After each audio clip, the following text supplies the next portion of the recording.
Bonjour à tous. Dans ce podcast, je voulais vous présenter la démarche de la Galerie Saint-Gilles. La Galerie Saint-Gilles, avant tout, se concentre sur les œuvres sur papier. Nous avons commencé bien sûr par le dessin, les esquisses, des gouaches, peinture à l'eau, l'aquarelle.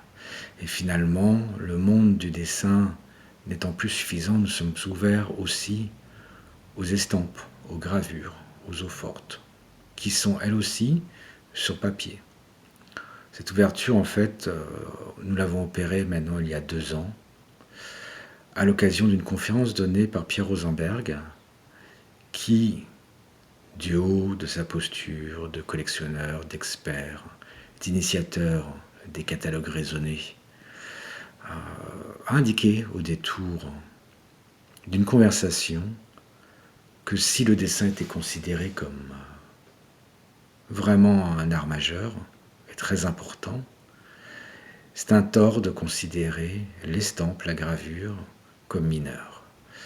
Il est vrai que j'ai toujours considéré que le dessin était au-dessus, et après m'être véritablement plongé dans le monde de l'estampe, j'ai découvert que ce monde-là était aussi fabuleux, tout aussi fabuleux. On peut reprocher à l'estampe d'être un multiple, mais finalement, passé 200 ans, les multiples se réduisent.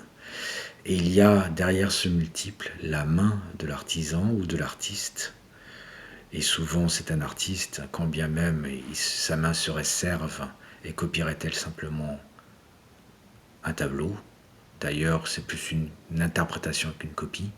Et cette main-là va venir entailler, soit avec la rigueur d'un Will, soit au contraire avec la folie d'une pointe sèche d'un Victor Hugo, par exemple, va venir entailler la plaque de cuivre, mais aussi venir mordre et dessiner sur la pierre lithographe. Ce monde-là aussi nous intéresse.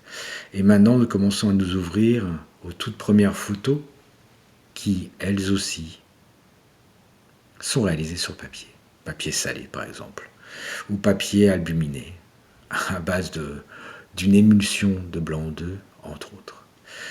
Cette galerie-là, de temps en temps, elle n'hésite pas à vous présenter aussi des huiles sur toile, des esquisses, tout ce qui va générer une persistance rétinienne à ceux qui, tout d'un coup, vont croiser le regard d'un tableau